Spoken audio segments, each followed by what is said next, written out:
À tous, j'espère que vous allez bien. On se retrouve pour notre Gemara Brachot, toujours. On est au Daf Gimel Amud Aleph, à la page 3 au recto. Et on va prendre vers la fin de la page. Alors, c'était un épisode qui est en rapport avec ce qu'on a vu dans le cours dernier. On est Tanya, on va dans une braïta.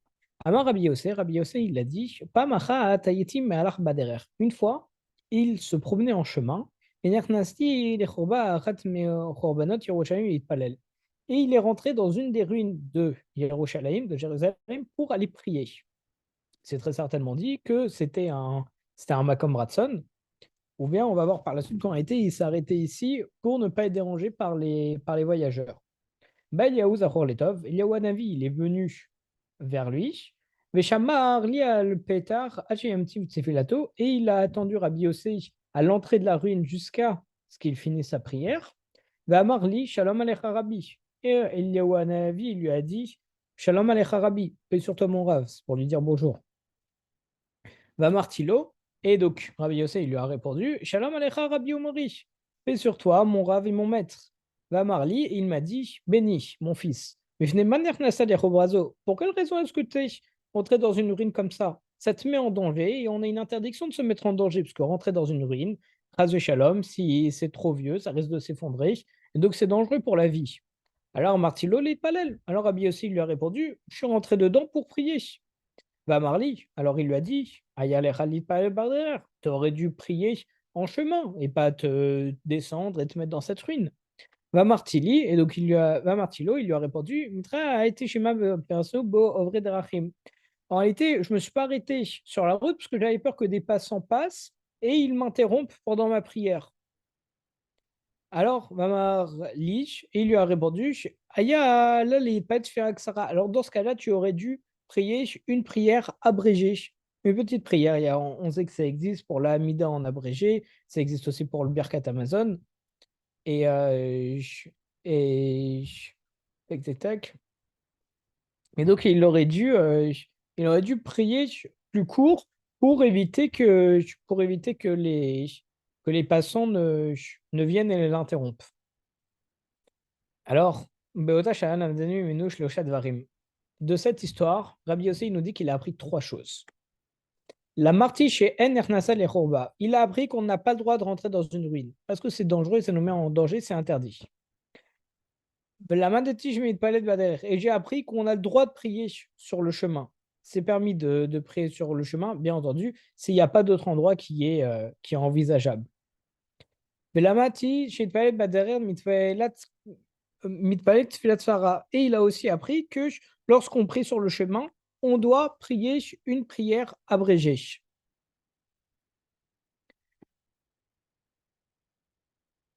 Ok, il y a des notes d'approfondissement dessus, mais on ne va pas commencer à rentrer dedans. Mais en tout cas, voilà trois choses qu'il a appris de cet épisode.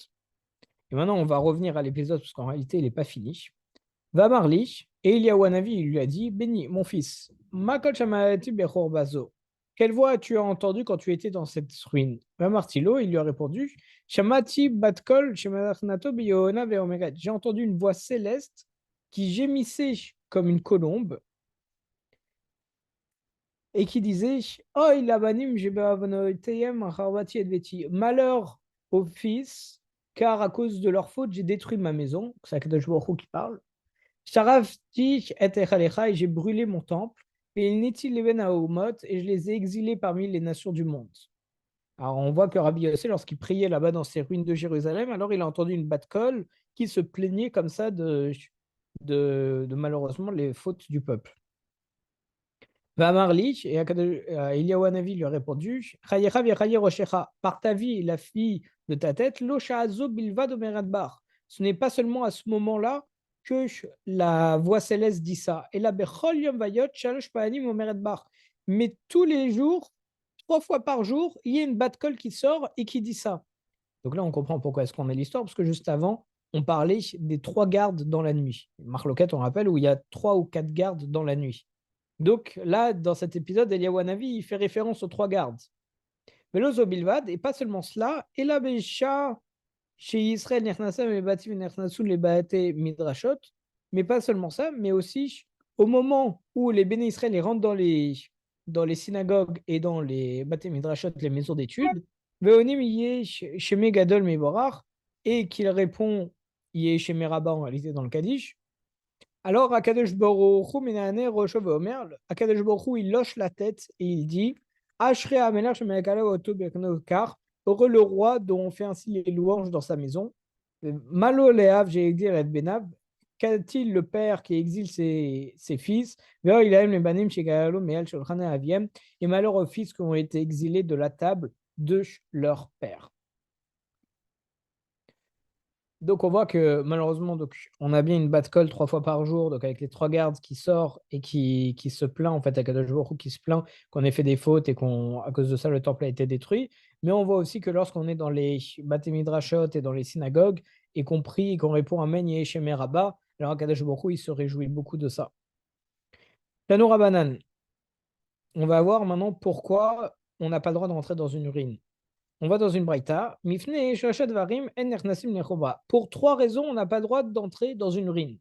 Mifne rachar, à cause de la suspicion, parce qu'en réalité, on a peur que si quelqu'un nous voit rentrer dans une urine, on a peur que les gens y pensent qu'en réalité, on y va pour rencontrer une prostituée ou quelqu'un et faire des mauvaises choses. Parce que les ruines, ce n'est pas des endroits habituels où les personnes ont l'habitude d'entrer, donc ça serait pour se cacher et pour faire des mauvaises choses.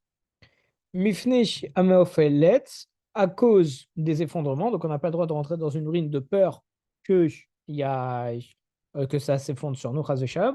Mifne Amadikim, et on n'a pas le droit d'entrer non plus à cause des démons qui sont là-bas, parce qu'il y a des démons qui se trouvent toujours dans les endroits déserts et dans les ruines. C'est pour ça que aussi, il faut éviter de se promener le soir, etc., seul, parce que, en tout cas, du temps de la Gemara, parce qu'on dit que c'est Rachid, il me semble, qui a repoussé les démons de France, en tout cas. Mais, euh, mais en tout cas, les lieux où il n'y a personne, alors il y a des mazikim, il y a des démons et on risque d'être attaqué. C'est pour ça que c'est écrit dans la Gemara, il me semble que c'est d'aucune halakha aussi, que lorsqu'on se promène le soir ou dans un endroit où il n'y a personne seul, alors il faut toujours être à deux, parce qu'à deux, on est protégé. Alors, maintenant tout de suite, comme a l'habitude de faire la Gemara, on a rapporté 3 raisons pour lesquelles on n'a pas le droit de rentrer dans une ruine. Mais normalement, une seule raison nous suffit pour une interdiction. Alors, il faut comprendre que viennent inclure chacune des raisons pour montrer qu'en réalité, elles sont chacune incomplètes et donc elles doivent s'additionner. Alors, Mifner Rachar, la Braïta, elle a dit qu'une des raisons, c'est à cause de la suspicion qu'on rentre et qu'on va rencontrer une prostituée.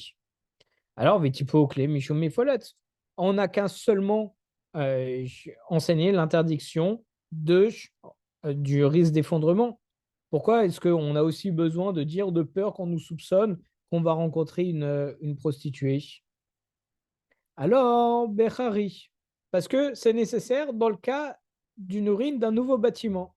Donc en fait, c'est un nouveau bâtiment qui a été en ruine, c'est-à-dire que finalement, on n'a rien construit, on a laissé ça et il n'y a personne. Mais donc, il n'y a pas de risque que ça s'effondre parce que le bâtiment est encore jeune. Donc à partir de ce moment-là, on n'a pas la peur que ça s'effondre, mais on a bien la peur qu'on rentre pour rencontrer des prostituées Khazesham parce que c'est un endroit où personne ne va. C'est une ruine, c'est inhabité. Alors dans ce cas-là, on peut en déduire la raison des mazikim. Pourquoi est-ce que on a besoin de rajouter par rapport à la suspicion qu'on rajoute juste par rapport aux mazikim? Parce que c'est un endroit neuf, mais donc c'est vide, il n'y a personne. Donc il y a des mazikim, donc ça nous suffit. On ne comprend pas pourquoi il faut rajouter aussi la suspicion. Batré, parce que la raison de la suspicion, elle est pertinente dans le cas où c'est 2 personnes qui rentrent ensemble dans une urine. Parce que lorsqu'il y a 2 personnes, comme on vient de le dire, il n'y a pas de démon. Donc si c'est 2 personnes qui rentrent dans un bâtiment neuf en ruine, alors dans ce cas-là, il n'y a ni le problème que ça s'effondre parce que c'est un bâtiment neuf, ni un problème qu'il y ait des démons parce qu'il y a 2 personnes. Alors c'est quand même interdit. Pourquoi? Parce qu'on a une suspicion qu'ils vont faire des mauvaises mœurs dedans. Alors, ben, très opéré. Et en réalité, euh, alors, excusez-moi, s'il s'agit de 2 hommes qui rentrent ensemble, là, il n'y a pas de peur de suspicion, parce que s'il y a 2 hommes ensemble, les, euh, on n'a pas peur que les deux ils vont aller avec une femme, parce que comme on voit dans le traité Kiddushin, une femme, elle peut s'isoler, elle a le droit de s'isoler avec deux hommes parce que il y en a toujours un qui va décourager l'autre. Et donc, ils n'en viendront pas les deux à un acte, et une personne seule ne fera pas un acte étant donné qu'il y a un deuxième à côté. Donc, ce sont deux hommes qui rentrent et pas un homme et une femme, il n'y a pas la crainte de suspicion. Alors, nous répond la Gemara, bah, très haut c'est. En réalité, on parle de deux hommes de mauvaises mœurs qui n'ont pas peur d'avoir des relations interdites, et même s'ils sont deux, etc. Et donc, c'est, et donc ils n'ont pas le droit d'aller à deux là-bas et de s'isoler parce qu'ils peuvent soit avoir des relations entre eux, de shalom, soit avoir des relations avec une prostituée ou quoi que ce soit.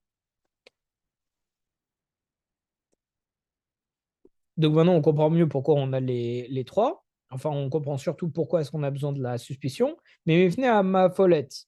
On dit on n'a pas le droit à cause de la crainte de l'effondrement. Petit Mishum, Rachar, Mazikim. Bah, on n'a qu'à déduire ça de la crainte de la suspicion et des démons. Pourquoi est-ce qu'on rajoute le cas de l'effondrement? Parce que dans le cas où il y a les démons, où il y a une suspicion, bah, ça suffit, on n'a pas besoin de rajouter l'effondrement. Parce que, en réalité, Batre au Créacha, c'est lorsqu'il y a deux personnes de bonne moralité qui rentrent dans la ruine. Donc, comme on est deux, on ne craint pas qu'il y a des démons qui l'attaquent. Comme ils sont deux, on ne craint pas qu'il y a qu'ils vont mal se comporter, parce que ce sont des personnes de bonne moralité normaux. Et donc, on apprend que quand même, ils n'ont pas le droit de rentrer dans une ruine à cause de l'effondrement.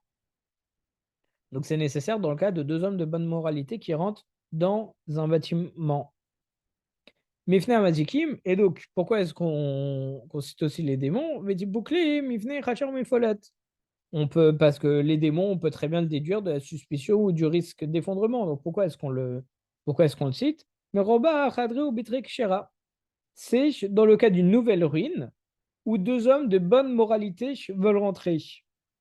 Donc, comme c'est une nouvelle ruine, on n'a pas peur des effondrements. Comme ces deux personnes de bonne moralité, on voit qu'ils n'auraient pas peur de. On n'a pas de suspicion, donc pas besoin. Alors, c'est pour ça qu'on interdit quand même l'interdiction des mazikim pour éviter que même deux personnes de bonne moralité dans une nouvelle ruine, ils n'auront pas le droit de rentrer. C'est vraiment, donc on a cité les trois pour interdire dans tous les cas de rentrer dans une ruine, soit parce qu'il y a un risque d'effondrement, soit à cause des mazikim, soit à cause de suspicion, et ça englobe tous les cas.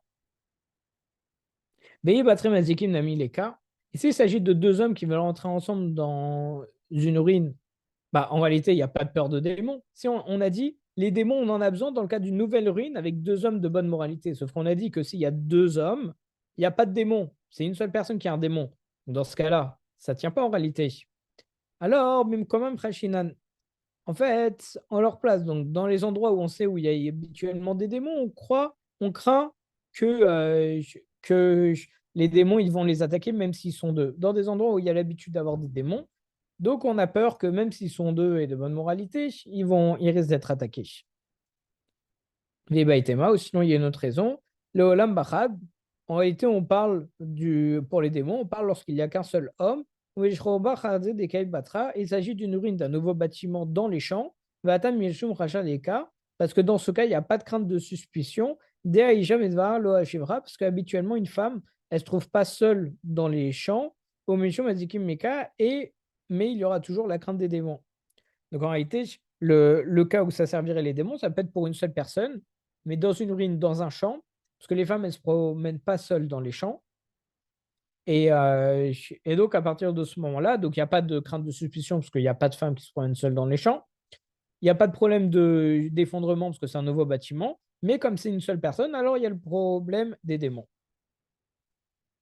Maintenant, on va revenir un petit peu à notre sujet de garde dans la nuit. Tanou Rabanan, on va dans une braïta. Arba Mishmarot avait Alayla. Il y a 4 gardes dans la nuit. Divrei Rabbi, ce sont les paroles de Rabbi. Rabbi Nathan Omer, Shalosha, et Rabbi Nathan, il dit qu'il y a 3 gardes. Maïtama de Rabbi Nathan. Alors, c'est quoi la raison de Rabbi Nathan? Pourquoi est-ce qu'il dit qu'il y a 3 gardes dans la nuit? Tirtiv. Excusez-moi. parce qu'il y a un verset, Vayavon et Donomea ish asher yeto b'dikta machana rosh ashmaret atibona. Alors, Gidon et les 100 hommes qui étaient avec lui vinrent à l'extrémité du camp au début de la garde du milieu, Tana, et on voit dans une braïta, En tikona et là, il y a de milieu que lorsqu'il y a quelque chose avant et quelque chose après. C'est naturel. S'il y a quelque chose au milieu, c'est qu'il y a quelque chose avant le milieu et après le milieu. Donc de là, il apprend que comme on parle de la garde du milieu, forcément, il y a une garde avant, une garde après. Donc ça fait 3 gardes. Rabbi Meir Tiyoma. Et donc, selon Rabbi Meir, lui qui dit qu'il y a 4 gardes, alors comment est-ce qu'il interprète le mot milieu? Alors, en fait,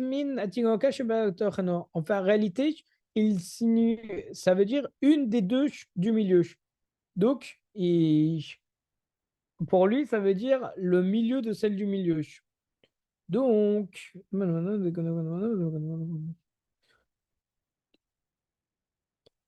en réalité, il dit, oui, il y en a 2 au milieu, donc 2 au milieu, plus comme ça au milieu, une avant, une après, donc ça fait en tout 4. Et Rabbi Nathan, donc Rabbi Nathan, Mirtiv Dikona Tovot, est-ce que est-ce que c'est écrit pour lui une du milieu parmi celles du milieu? Tikon active, non. Il y a écrit la garde du milieu. Il n'y a pas marqué celle du milieu du milieu. Juste écrit la garde du milieu. Alors, on Maïta Amade Rabbi, c'est quoi la raison de Rabbi? D'où il sort ça? Amar Rabbi Zreika, Amar Rabbi Amayama Rabbi Yoshua ben Levi, Katouve Radomer. Il y a un verset qui dit à propos du roi David, Chatzot laya akum leodot lach al mishbetet sitkecha. À minuit, je me lèverai pour te remercier de tes lois justes. Mais Katouve Radomer. Et il y a un autre verset qui dit, Kinmo enam yashmorot. Mes yeux ont précédé les gardes. Donc on voit que David, il se réveille à minuit. Et lorsqu'il se réveille, il se réveille avant les gardes. Donc, ça veut dire qu'il y avait minimum 2 gardes avant minuit. Donc, s'il y a 2 gardes avant minuit, il y en aura aussi 2 après. Donc, à partir de ce moment-là, c'est de là qu'il voit qu'il y a 4 gardes. Ah, Iketsat, comment ça Arba Mishmarot Avu Alayla. Donc, de là, la seule possibilité justement de comprendre ce verset, c'est de dire qu'il y a 2 gardes, parce qu'il se réveille avant les gardes, donc c'est-à-dire minimum 2, il se réveille à minuit, et donc avant minuit, il y a 2 gardes, et après minuit, il y a aussi 2 gardes. Le Rabbi Nathan de Sabar là, qui est Rabbi Yoshua, et Rabbi Nathan, il pense comme Rabbi Yoshua, dit-nan, comme on voit dans une Mishnah, Rabbi Yoshua Omer, jusqu'à 3 heures. Chez Ken, derrière Melachim, la mode parce que c'est l'habitude. En réalité, on parle de jusqu'à quand on peut faire le Kriyat Shema du matin. On dit jusqu'à la 3e heure du matin. Pourquoi? Parce que c'est l'heure à laquelle les rois ils ont l'habitude de se réveiller. C'est à la 3e heure. Donc, lorsque le roi David il se réveillait à minuit, Shidda Laïla, il restait encore 6 heures de la nuit, entre minuit et l'aube. Tarteni Mama et 2 heures de jour jusqu'au moment où les rois ils allaient se lever jusqu'à l'aube. Alors, à tous les ce qui fait au total 8 heures, ça veut dire 8 heures, c'est de garde. Donc, Rabbi Nathan il comprend qu'en réalité, comme David il se réveillait à minuit, il se réveille 8 heures avant tous les autres rois. Excusez-moi une seconde. Ok. Donc, c'est pour dire comme quoi Rabbi Nathan est d'accord avec Rabbi Yoshua. ואמר רבי זריקה, אמר רבי עמי אמר רבי יהושע בן לוי, אין אומרים לפני רמת אלא דבר על שם מת. Oh. Alors, comme on a cité avant comment s'appelle, des enseignements de Rabbi Zreika au nom de Rabbi Ami au nom de Rabbi Yoshua ben Levi, on continue d'en citer quelques-uns, on se fait une petite parenthèse. Donc, un autre enseignement qu'ils nous ont appris, c'est on ne doit pas parler en présence d'un mort que des sujets se rapportant aux morts. Ça, c'est très important parce que si Chaz Shalom, on se retrouve à une Shiva ou quelque chose comme ça, ou non pas une Shiva, plutôt à une Levaya, lorsqu'il y a un mort et qu'on fait les Teilim, etc., on n'a pas le droit de parler tout et n'importe quoi. On doit parler que du mort en la présence du mort. Amar Rabbi Abba Barkana, Rabbi Abba Barkana, il nous dit l'Amrinan et l'Abid de Torah. Et ça a été enseigné qu'à propos des paroles de Torah, Val Miled Almal Leit Leiba. Mais quant au sujet du monde, ça veut dire parler de n'importe quoi, il n'y a pas d'objection à parler de sujets qui ne, qui ne relèvent pas du défunt. Donc en fait, lui, ce qu'il nous dit, c'est que en réalité, on peut parler de ce qu'on veut, mais on sait qu'on n'a pas le droit de faire des mitzvot devant un mort. C'est pour ça d'ailleurs que lorsqu'on va au cimetière, il faut toujours ranger ses tzitzit. C'est important parce qu'en réalité, ça perturbe les morts parce qu'ils voient nos tzitzit pendouillés comme quoi on fait une mitzvah et eux, ils n'ont plus la possibilité de faire la mitzvah, donc ça les dérange. Donc il nous dit que on n'a pas le droit de parler de divrei Torah, de parole de Torah devant un mort, c'est compliqué parce qu'on n'a pas le droit de faire mitzvah devant lui. Alors on a le droit de parler que de divrei Torah en rapport avec le mort pour justement ne pas trop le perturber. Mais si on ne parle pas de divrei Torah, on peut parler de tout ce qu'on veut selon Rav Abba Bar Kahana. Vikade Amrich, et il y en a qui disent qu'en réalité, Amar Rabbi Abba Bar Kahana, il formule autrement son enseignement, il nous dit Lo Amranan est là, philo divrei Torah. En réalité, on ne doit pas parler en présence d'un mort que des sujets qui se rapportent aux morts, même à propos des divrei Torah, Verchol Sheken Mile de Alma, et à plus forte raison à propos des sujets du monde, des roulines, de tout et n'importe quoi.